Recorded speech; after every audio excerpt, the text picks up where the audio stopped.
everybody, my name is Ann Théato and welcome to the Psychic Matters podcast, episode number 17.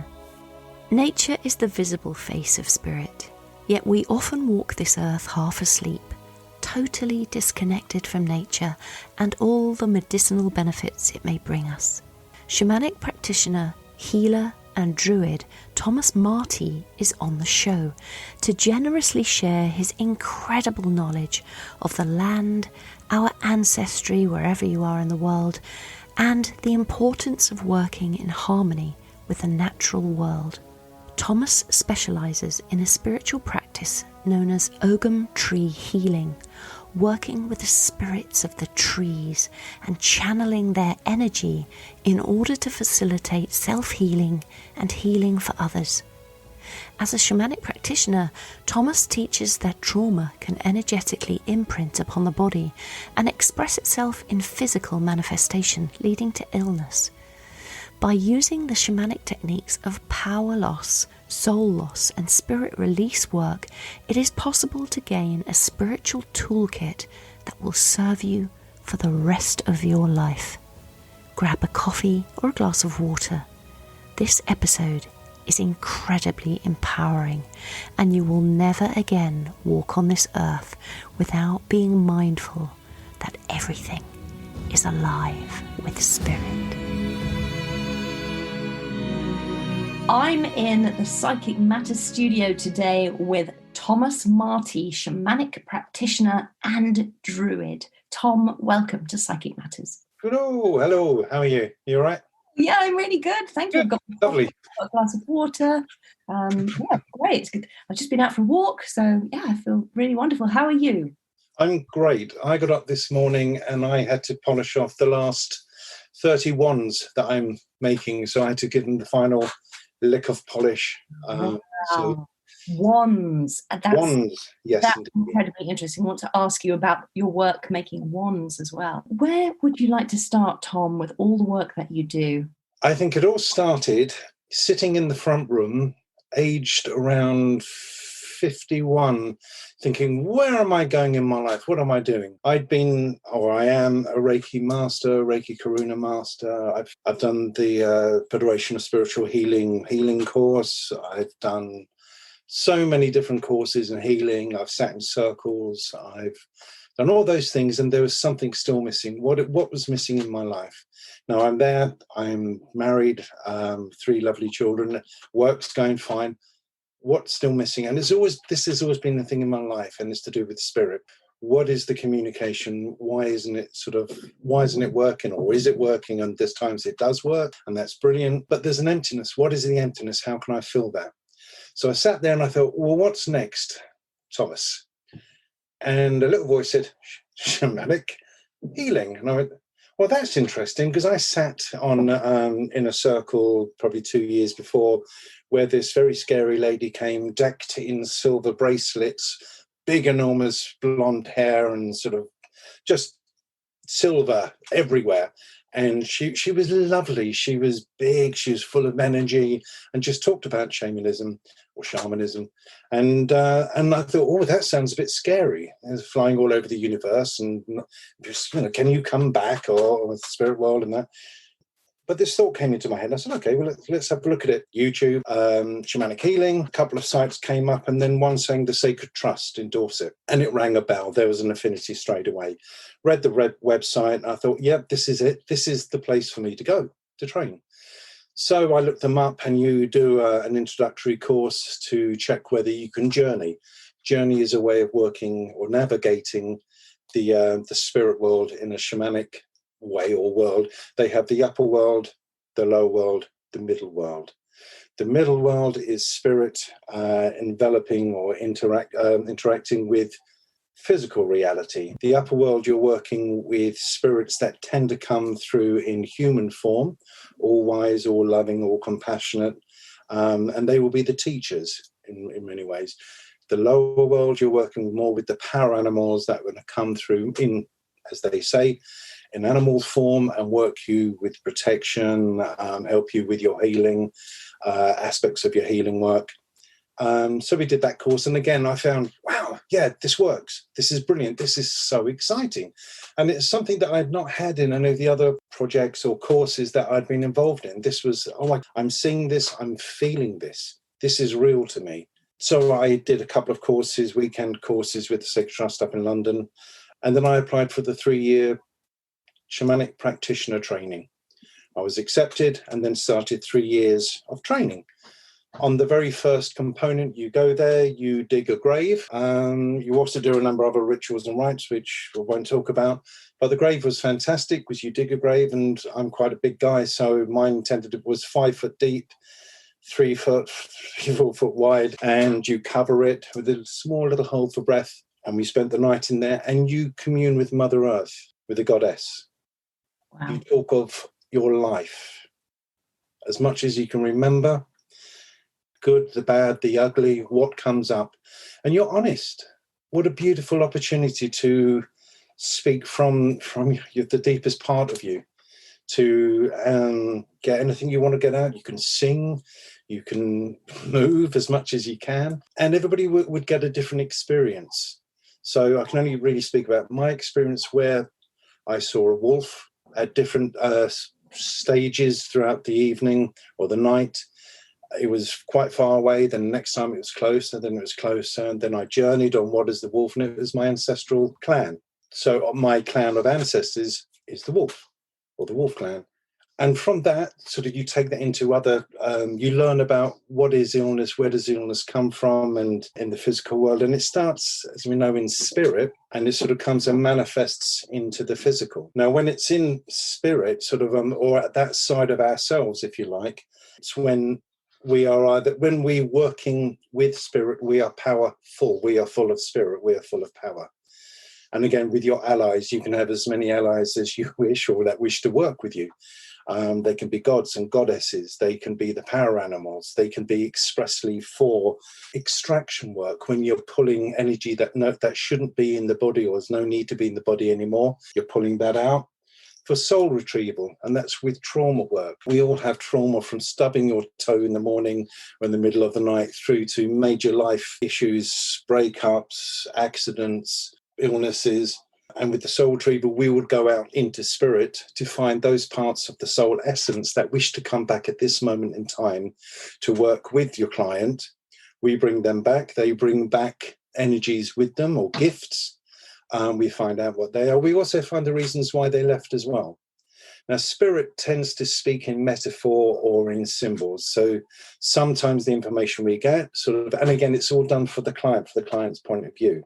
It's not me and my journey. I am just doing the journey for the client.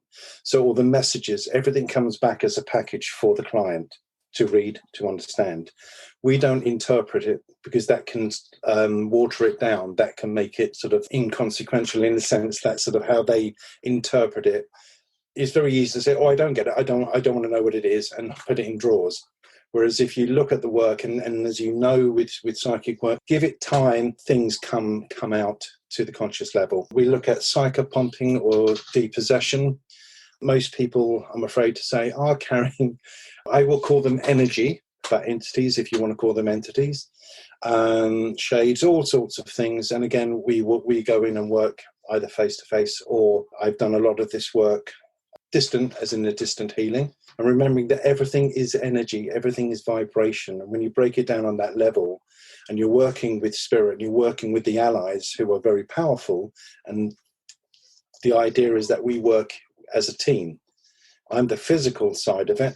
The spirit works in the spirit. So together we can work long distance with the client. We pull things out, and then put energy and healing energy in. Curse removals, things that are consistently happening in families, all the way down the line, this always happens to our family, why am I cursed? And we laughingly use that word.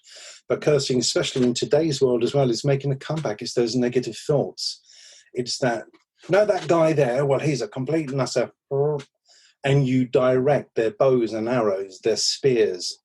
You walk down a busy high street, especially if you're in London, and the amount of people, all those negative thoughts, all that negativity that's flying around, and we don't do enough protection. If we are protecting ourselves, and again, shamanically, we're consistently bringing in allies, different allies for different things, but your main 24/7 protection ally, you wear them like a coat, you're walking down, nothing can touch you.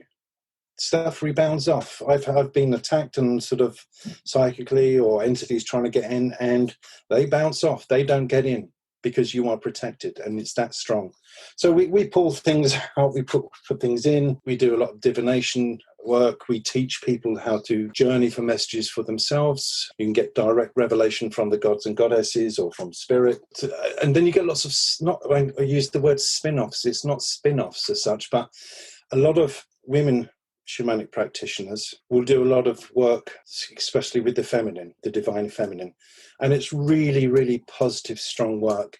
And we're slowly now starting getting some shamanic men doing work for male groups. And it's all because we've lost our links in this modern world with all this, with our divinity, with the divine inside, with the sacred spiritual. Religions across the world are sort of are imploding because for years they've got caught up in their own power games in many ways, and it's not about the people anymore. It's about institutions. It's about money. It's about power. We as individuals owe it to ourselves because we create the world around us. So instead of blaming other people, take responsibility. And anyone and everyone can do this. Wow, that's a lot. That's fascinating, because some of the things that you talk about are very different opinions to my own and very different ways that I look at the world. So I'm fascinated to have this conversation with you just to see how we both look at, both being spiritual beings and light workers working in very different ways.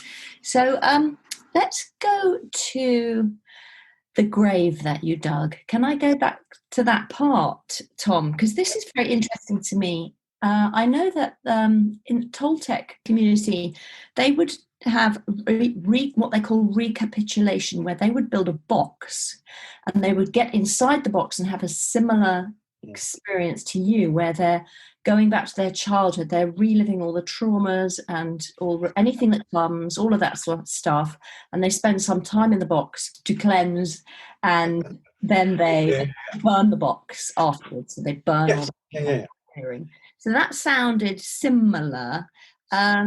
So what we also do around that time, the bit I didn't say was that we also work with the ego of the aspiring shaman.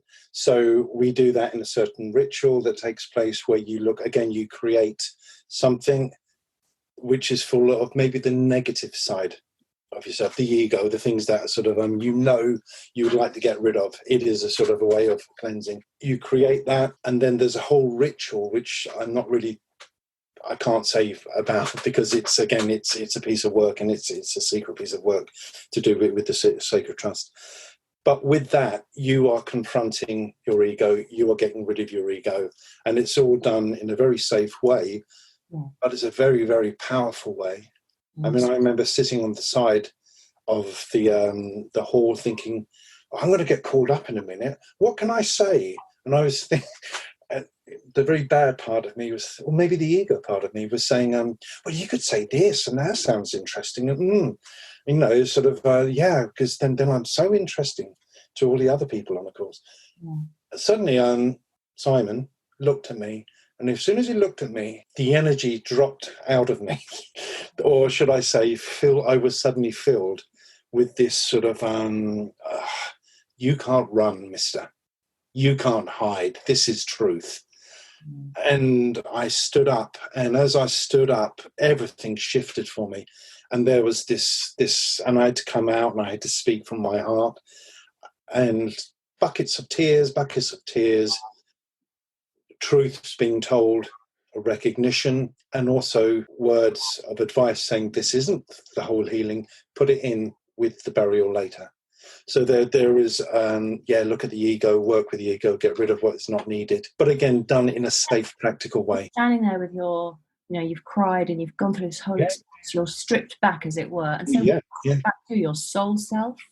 Yeah, I think so, yeah. I mean, sort of at that stage, we're not really told what it is. You're just having that experience. But there is no hiding, and there's no thought of hiding. Once you're up on that podium, that stage, doing that work, And I would say sort of it's the same when I work as a healer, when I work as a whatever way, as a shaman or as a druid or whatever. When you power up, there's no hiding. You sort of, or there's no falseness there. You are full of spirit power, and it's the most powerful thing I've ever experienced. Yeah, to go back to who you truly are, that's very interesting. And you also talked about the shamans believing that there is an upper, a lower, and a middle. Yeah. Their world. And that reminds me of a tribe in Africa called the Pidaha tribe, and they are the most little studied tribe in the world. And this missionary went to stay with this tribe, and he was trying to convert them to his Christian religion. And anyway, that's another story, but they very much believed in this upper world and the lower world, and that they lived between the two. So when they were asleep, they were in the other world, and when they were awake, they were in this world. It's fascinating. So there's a similarity there. When we're trained, sort of modern Western shamanic teachings come from a guy called Michael Harner, who is an American anthropologist. That word. I mean, studies tribes, groups, people, should we say. Well, he went down to South America and he was studying with this tribe, and they kept this is in a nutshell. They kept disappearing into this cave, and you thought, what are they doing in there? So you went and had a look and realised they were having a mystical experience. And I can't remember now, and I don't want to get it wrong. I think the first few times they were doing it, they were taking like ayahuasca, that type of IV drink, to help them transcend or move into that space. But he quickly realised that drumming, you could reach the same state. It's not a trance, but it's altering the brain waves. Yes. So 4 to 7 beats a second, bang, bang, bang, bang, bang, bang, bang. And once you've learnt how to move into what we call our world, we call ordinary reality. Yeah. Spirit world is non-ordinary reality, and then you go to the upper world and the lower world, or you can do middle world journeys. Michael Harner. Yeah. So yeah, and he developed this sort of the drumming technique. My teacher learnt with him back in the 70s or 80s or what it was, brought it back over here, and again, as with all teaching, it develops. But basically the 4 tenets are the same. You work with the drum. Once you learn that you can journey upper world, lower world, middle world journey, you're meeting with the spirits of these worlds. It's up to you what you do with that. So if you go for the proper training, in the sense with the shamanic schools, they would teach you how to heal using, the things that I just said: extraction, soul retrieval, psychopomp, depossession, curse removal, taboos. But also how to work in divination in different ways, and whatever else, ancestral work, feminine work or masculine work. And that's the joy of it. It is evolving. Yeah, that is the joy of it. Tell me about soul retrieval then, because that interests me as well. Okay. I have done a weekend of shamanic practitioner work. Maybe not shamanic practitioner, but shamanic. It was just a shamanic weekend, I think. Okay. And I found it fascinating because we went on these soul journeys. But tell me a little bit more about retrieving the soul, and why do parts of the soul leave, and where do they go? Okay, so I've done this now, God knows how many times, a million times. The premise is the same. I do a diagnostic journey for the client. One of the things that comes up now and again is soul retrieval. They are powerless. They need to reclaim some of their energy. So my intention is to journey into the upper world, lower world, or into spirit, to find the soul part for a client's name that wish to come back and work with them at this moment in time. Now, if the person suffered trauma, as I said before, it could be as little as stubbing your toe, something major happening in your life, a little part of your soul essence, it's almost like a safety factor, will fly off. Because if we keep hold of all the energy and it's all trauma, it can all be too much. If you look at the animal world, you see when an animal is attacked by another animal, they'll give up. Bang. Yes. Now, a lot of them bits will fly off and they'll run away and they will be saved. Hooray, they live.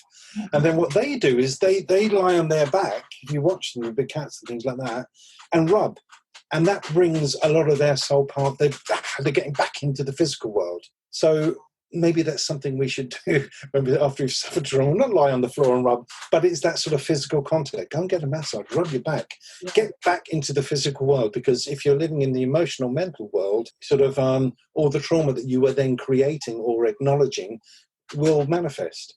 Right. That's when we do sort of get emotional issues, problems, mental, that they do end up coming through into the physical body. So just backtracking, we go off. So I use a rattle because it's easier. I just prefer a rattle. I'll give my intention.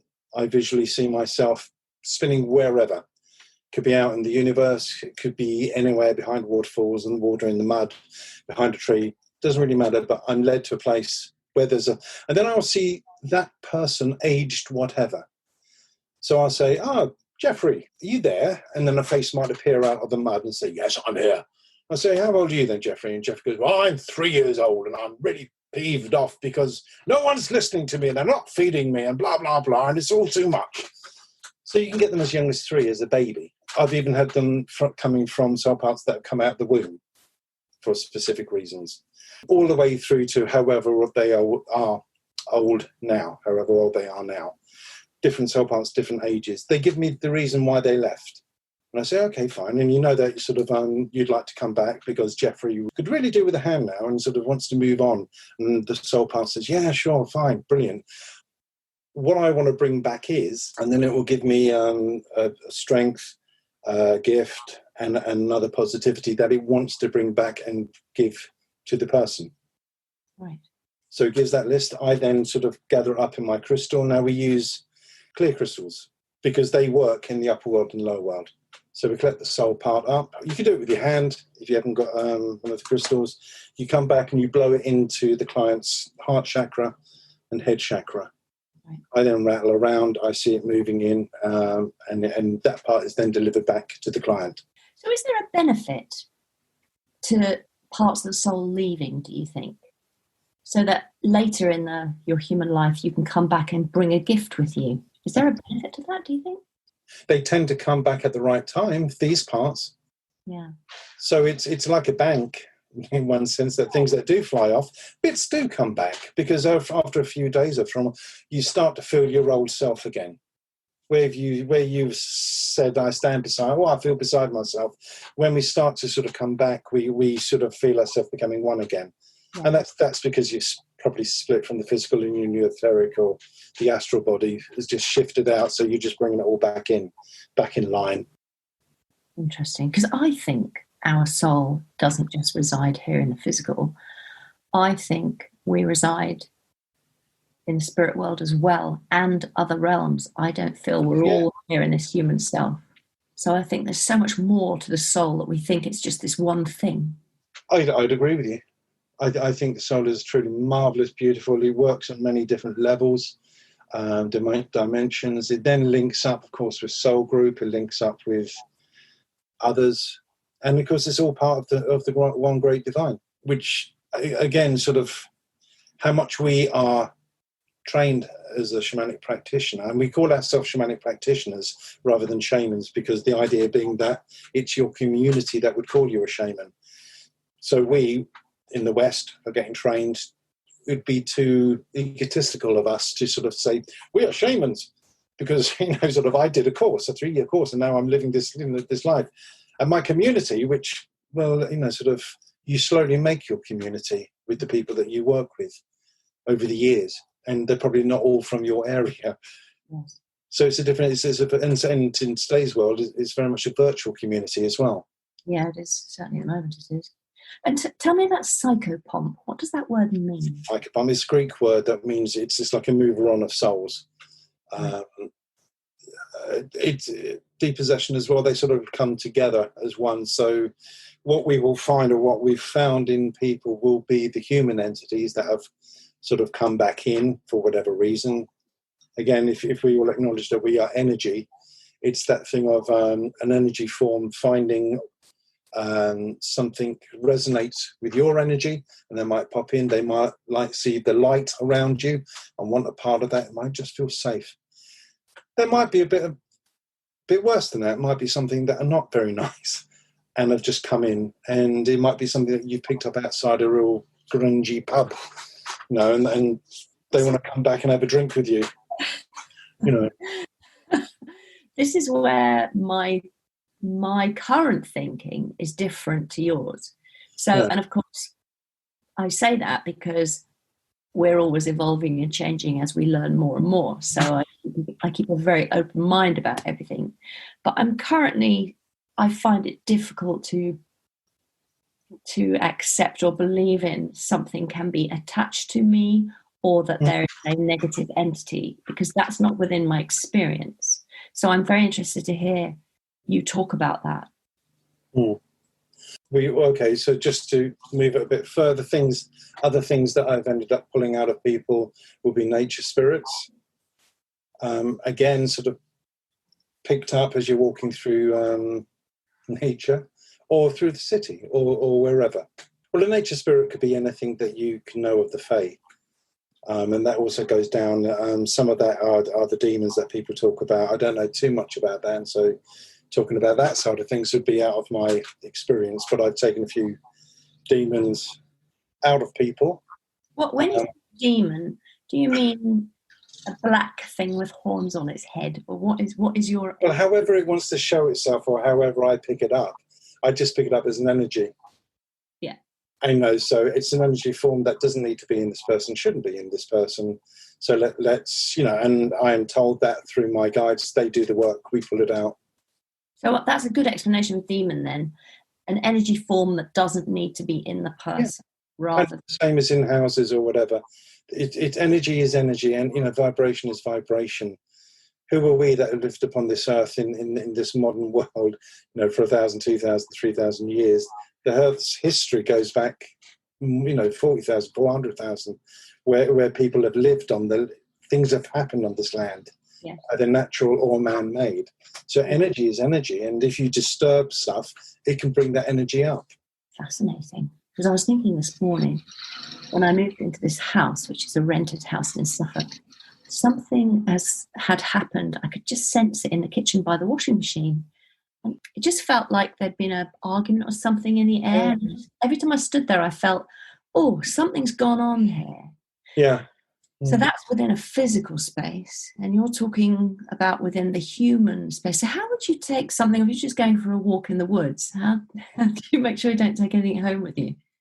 I would say, again, it's intention protection. And again, if you sort of if you're working with your heart, if you're sort of like, if you're walking around in a loving, beautiful sort of way, you're going to be protected. Yes. What are these things of these energetic forms, and why would they attach themselves to a passing human being? Sometimes it's just have a bit of fun. We can come up with all the nefarious reasons that we like, but sometimes from the human point of view, we also say, there's aliens out there looking at us. Well, there's aliens in us sometimes as well, because they come interdimensional. And so what better way to look at somebody than from the inside to experience what's going on? Well, I can understand that from my work, Tom, because when I'm doing trance mediumship or channeling from the spirit world, then you're inviting spirit people in, and you're literally blending with their spirit and asking them to put their face over your face, their hands over your hands, and then you're literally using your eyes to look out at the world. So I understand that aspect from my experience. Yeah. But I'm finding it hard to look at it isn't it weird? Why is it so challenging for me? I don't know. I mean, it's that thing of, I sat there with people, and how we would sort of say, well, I've been told that there's some psychopomp or depossession work to do. So you can be drawn to parts of the body, but you might also say, where does it hurt in your body? Where is there a niche, a scratch, or something that isn't quite working? And you would take that as a starting point to bring whatever is in there out. Demon is an energy form that is unwanted within the physical space, rather like that is unwanted within a house space or an environmental space. So I understand that. Well, we've built these houses on land. We don't know the history of the land. Yes. Sort of nature spirits or just spirits in general sort of inhabit everything. Everything is alive with spirit. That's how we see it. Hence, that you can communicate with them and ask them to move on or move them on. We know in shamanism or shamanic training practitioner, we don't see anything as evil, nasty, horrible. Sort of they must be damned. Very much like the church does. Damn them to the seventh pit of hell or whatever. That's bad. That's nasty. Just move it on to where it should be. Talk with it. Find out why it's there. And what sort of conversations do you have? Well, with the nature spirits, they can be hysterically funny because they'll you can be sitting there talking to this comes across as a human entity who's had a very hard life and died in terrible, tragic circumstances back 100, 200 years ago, or just 10 days ago, whatever. And then you say, right, it's time to move on now. So let's. Are you ready to move on? And it goes, and then it just. And again, this is through the client speaking, because you're asking the client to take just move to the side and let the entity speak through them. And there's a way that the nature spirits sort of tend to laugh, or there's a look that suddenly comes over the person's face, and you think, this isn't who they say they are. And the nature spirits will have fun at your expense, and you can be there. If you wanted to, you could be there for hours negotiating, talking about why it should move on and why it's the good for everybody and the universal law of sovereignty and blah, blah, blah. And then sometimes you just go, actually, we haven't got the time for this. So I'll just bring in one of my big allies, nature allies, who just comes in and says, and I just say, look who's behind me. Do you want to move or, move with this fella and understand the rules, the universal law of sovereignty? And it's done, it's completed. And sometimes the ally will take them straight away, or the entity will agree to be moved. And what is the universal law of sovereignty? Well, the universal law of sovereignty is that you cannot interfere, move into the energy, or take over the energy, or try to get into the person's energy field. So consciously, knowingly sort of move into it would be wrong. So sometimes you come across quite tragic cases where babies or older people or whatever have just gone in because they've loved the energy. They've felt the love of the person. Your clients who come to you, Tom, yeah, what results are they experiencing? What are they saying after a session with you? Most of them sort of would come back afterwards and say, well, I've never slept like that before. Or that's the first time I've been at peace, and that's carried on through into the next day and into the next week. Physical ailments that they've been suffering from for a number of years sometimes are completely cleared, or sort of we might go back and have a second session if it's not quite gone to finish the work off. Generally a lighter, because you're cleansing their energy form, so it tends to be a lighter, feeling better. And if it's a specific ailment, illness or whatever, if it's 100%, it's 100% positive result. Sometimes you might need to go back a couple of times with someone to shift it along. Sometimes, you get a good 75% of it working. There might be so much there after a lifetime of living in a certain way, you're not going to get 100% sort of miracle cure. Yeah, of course. So you're an energy practitioner. Would you describe yourself as that? Yeah. It fascinates me because I just think there's so much I don't know. So how come I don't know that there are nature spirits and spirits? How come I've never really considered it more fully myself? I know about the fairy world, the spirits, but I don't know enough about it. I want to sort of come back into the Ogam Tree Healing, because again, that's working with the spirits of the trees. So Ogam Tree Healing, Ogam is a word which sort of is really the ancient Irish alphabet. The god Ogam, who was god of writing, all to do with the Dagda and the Tuatha De Danann. And in my Druid work, we look at the Ogam trees. There's 25, 26 trees, and each tree has a symbol, and it's the symbol of this alphabet. And there's 4 groups that are made up of the alphabet, and 5 trees in each group. Each tree represents a letter. The 5th group is the sounds, if you like, the A, E, I, O, U, which came in from the Greek alphabet, mid-14th century. So there are 5 groups of roughly 5 trees. originally used, or should we say for the last 50 years, has been used for divination. So people would work with Ogam cards, and you can do readings for people. For example, let me just pull out silver birch. So silver birch belongs to the letter B in the Ogam alphabet. It's associated with the birch tree.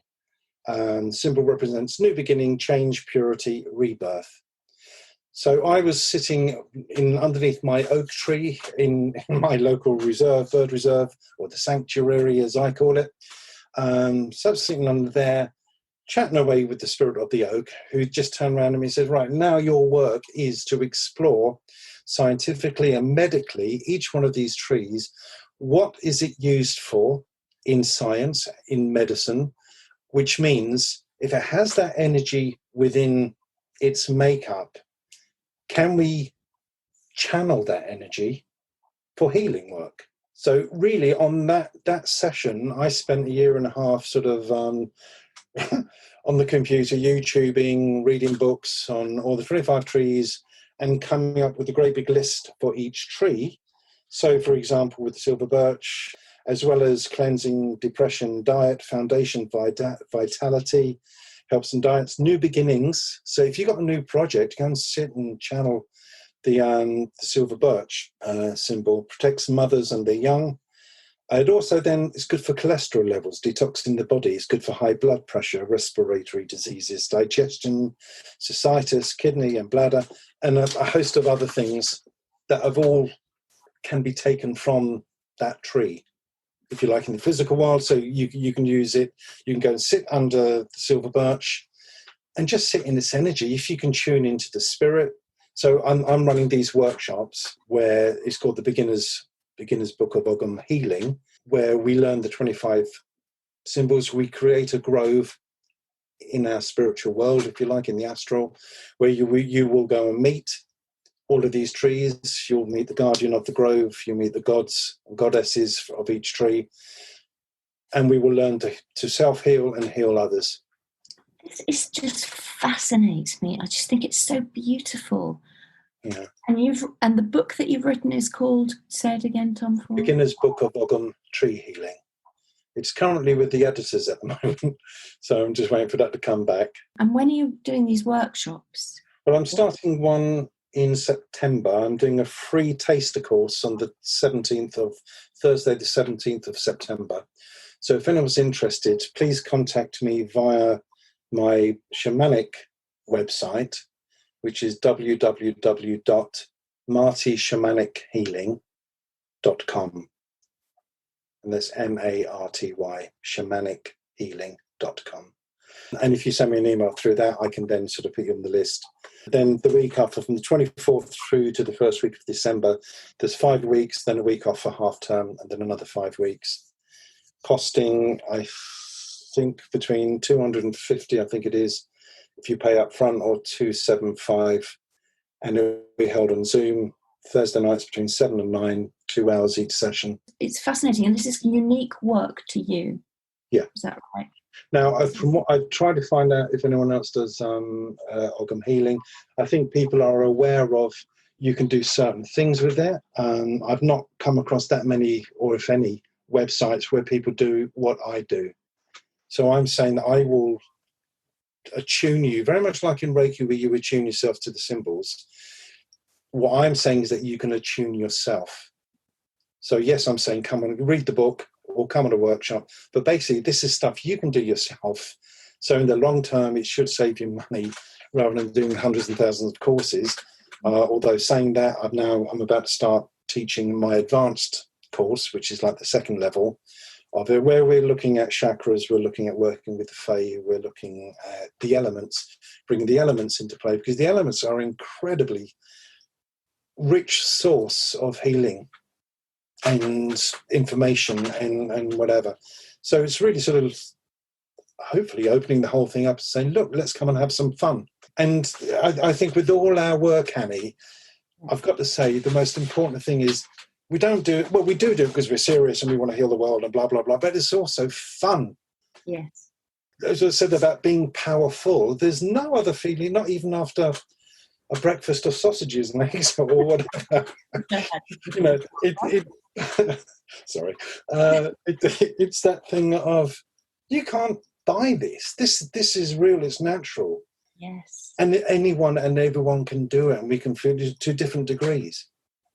I mean, I worked my first workshop of ladies and one man, and the results they're getting, and I'm thinking, I can't do that.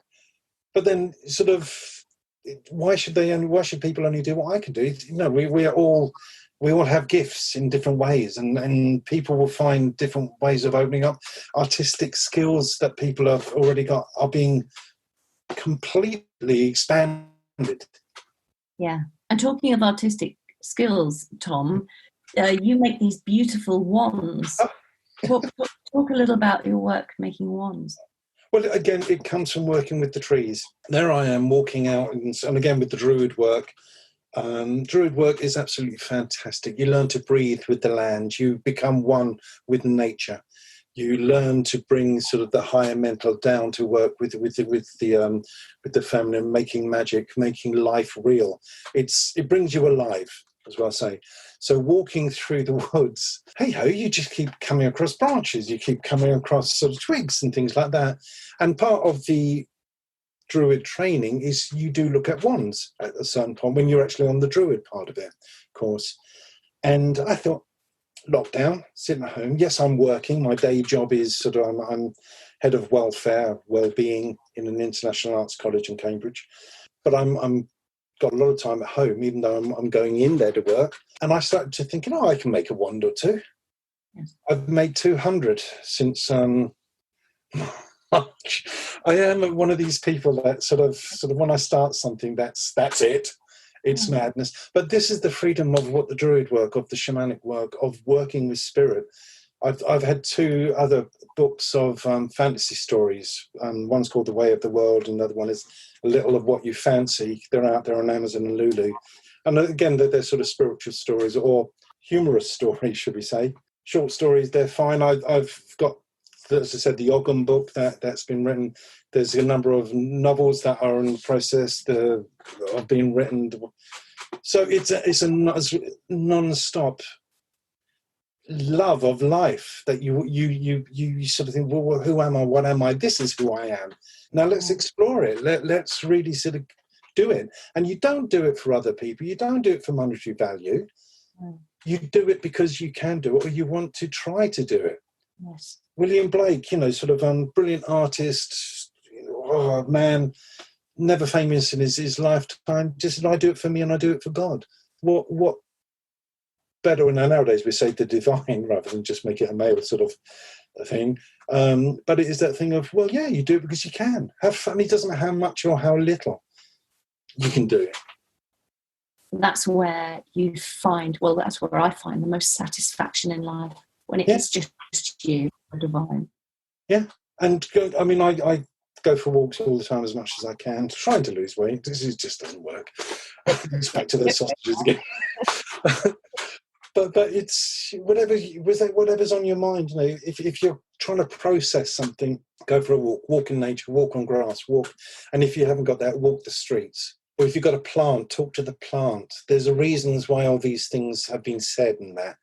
And I remember the first time a crystal talked to me back when I was in my 20s, and I had a little sort of quartz crystal. That's the one I'm talking about. Sitting beside the bed, and as I turned the light off, went down. I heard a little voice go, "Night, Tom." And I went, "You what?" I thought it was the cat, and it wasn't the cat. It was just the quartz crystal. And and since then I work with crystals. I work with bark. Sort of use anything I can. I found a stone came to me in the back garden literally a week ago to represent the divine feminine. When I look at it, there's a hole in the middle with the womb, and there's a distorted face at the top. Real shamanic art, piece of art, if you like. And I did magic with it last night. These things just come, you use them. Yes. It's fantastic. Always, before you take anything, so like with branch stuff, if it's on the floor, they're yours. If you're going to take anything from the tree, ask the tree. Don't take anything living, take anything, only stuff that is dead. What's his name? Stuart, who does written loads of book on the Fae and on nature and that. And he puts it beautifully. He says, how would you like someone to come along and break off your finger because your finger looks nice and they could do something with it? Don't. And I've got some flints for you that I can. Yes, you do. Yeah, and I look forward to sort of.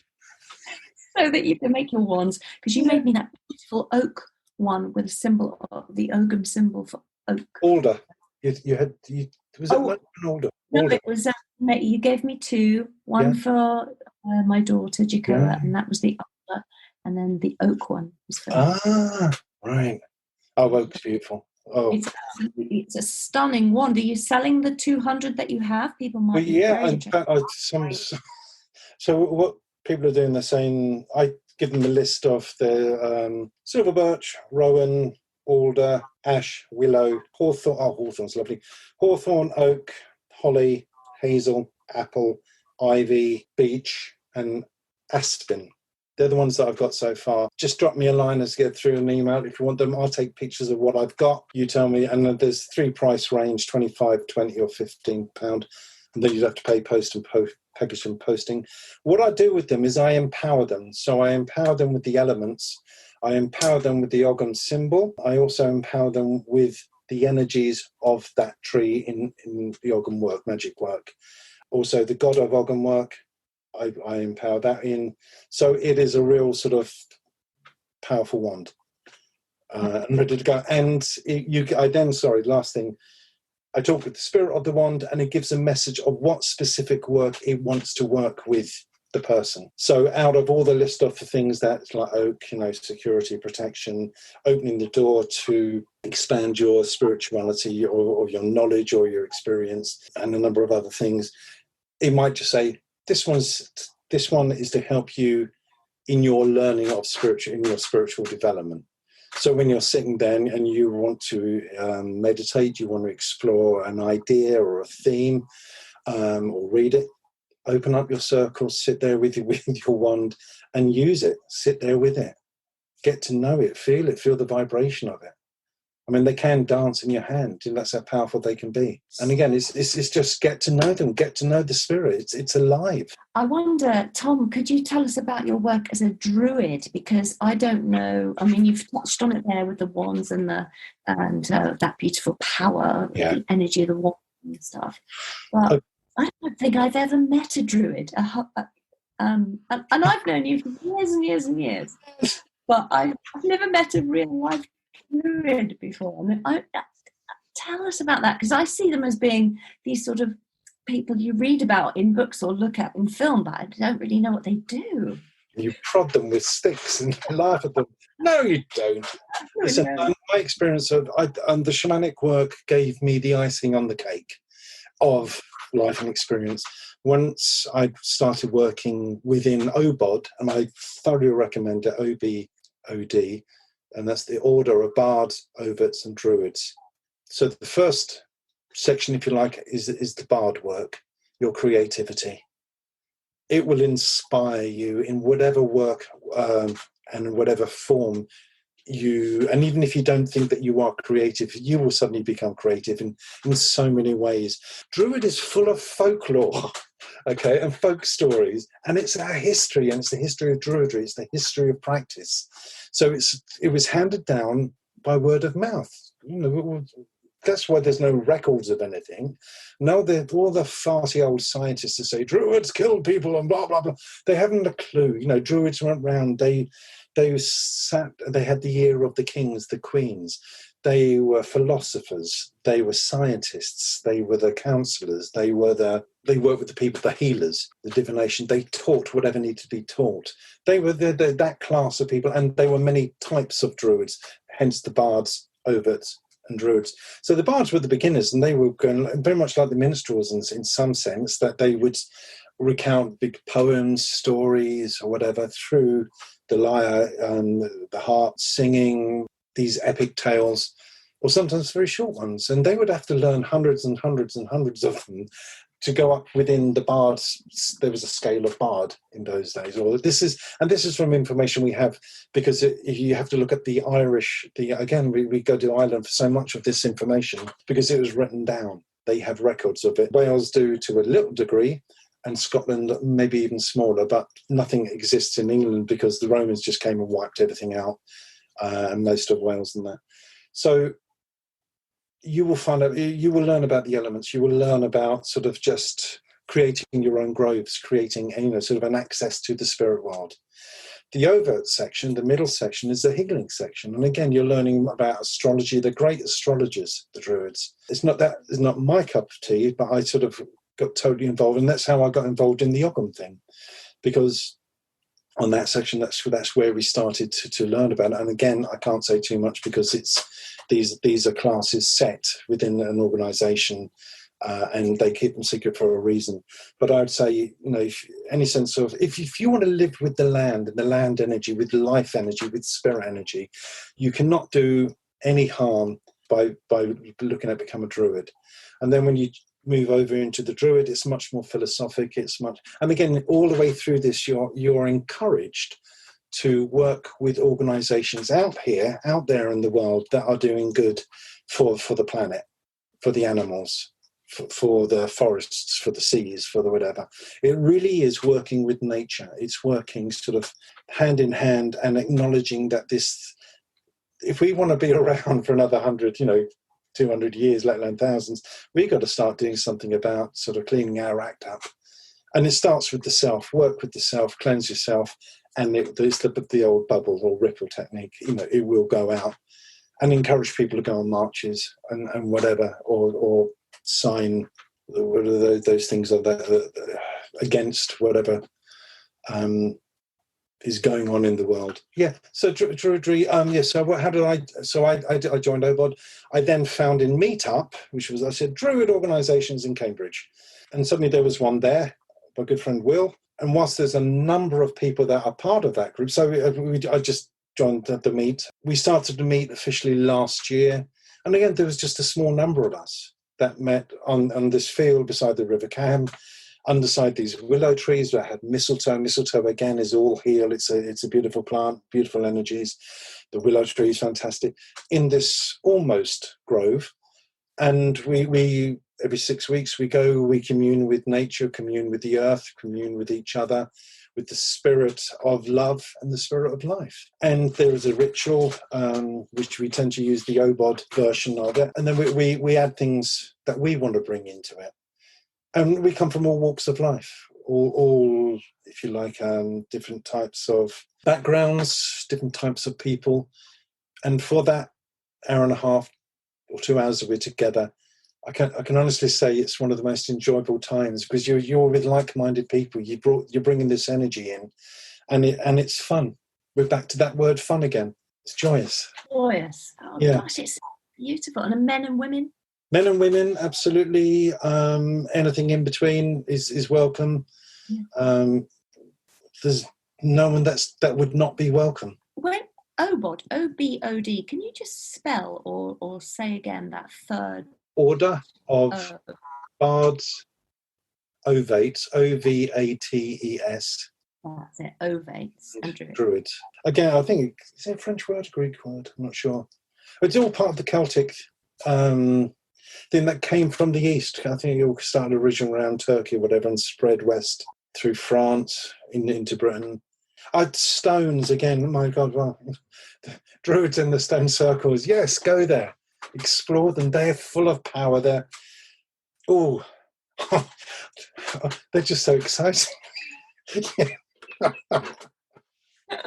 And you might be that weird person like I was in Cornwall. I've got my wife who's not really into this, but she drove me to this in the middle of nowhere, and I had to sort of go across this complete wasteland of nature and farmland and locate these stones. And in the distance, I could see someone else walking, but on the other side of the stone. So I thought, are they coming? Is he coming? And then I couldn't see him for a bit. And we both arrived at the stones at the same time. And it was one of those, you can travel or, sort of from wherever, come to this place that no one ever goes to and meet someone at the same time. So we skirted round, ignored each other for a bit. And then you had to. We had to say, hi. My name's Thomas and my name's George. Where you come from? He came from Cambridge. I come from Cambridge. He was there to research a novel, and I was there to do my Druid thing. And so we had a nice little chat, and then sort of time slips when, these places are time, you're working with spirit, time just flies. So going forward in your work then, so you've got your book that's with the editors. Yeah, at the moment, if you go to my shamanic website, there isn't any information on the Ogam. I'm due to meet with the person that's going to do my website. If you're interested in doing the workshops starting in September on the Ogam Tree Healing, just on my website, you can contact me through that email, and I will get back to you and set up sort of on my normal email address. Perfect. And just once again, Tom, your website is? www.martyshamanichealing.com. Tom, I wish you all the very best with getting that your book of Ogam Healing into print. It sounds like it's going to be such a resource for people, for a start off. And secondly, your course on the tree sounds fantastic. So I really wish you the very, very best with that. And I'm sure you'll get lots of interest as well. And good luck with everything that you're up to. You've really given me a lot of food for thought here about, I take a daily walk here when I stay down here in Suffolk with the dog. And I'm going to be taking that daily walk in a completely different way now, where I'm paying attention to the environment around me. Yeah. Thank you for this opportunity. Cheers, Annie. We'll speak soon. Well, that was Thomas Marty, shamanic practitioner, healer and druid, and a very good friend. I've known Thomas over 30 years now, and I can honestly say he is one of the most powerful healers I have ever known. Do consider taking his incredible workshop on the Ogam Tree Healing or think about booking yourself in with Thomas for a healing session. You won't regret it. All links and resources for this episode can be picked up in the show notes, which are available on my website, www.anntheato.com. That's ANNTHEATO. Thank you, all of you, for listening to Psychic Matters. We have just passed the 5,000 downloads mark, which is an incredible achievement and one of which I'm very proud of. And it's only thanks to you, the listeners across the world. Thank you so much. So very, very much thank you for your listening ears. If you are one of the 5,000 people enjoying these podcasts, please do consider going to Apple Podcasts and leaving an honest review, because it really helps with algorithms and moving the podcast up the charts. And thank you so much to all of those who have left a review so far. I've had some incredible reviews, and I really, really can't thank you enough for those. They mean the world to me, and they always really uplift my spirits every time I read them. So do please keep them coming. If you're lonely over the next 2 weeks, head on over to the Psychic Matters group Facebook page and say hello. There is no need any longer for us psychics and light workers to feel alone or misunderstood in the world. There is a wonderful, warm community waiting to welcome you. My next podcast is out in 2 weeks' time, and I have some amazing guests lined up. Oh, yes, I do. Amazing people. And I cannot wait to interview them. I've got 2 interviews lined up this coming week, and I can't wait to interview them and bring them to your door. Until next time, my name is Ann Théato, and thank you for listening to Psychic Matters.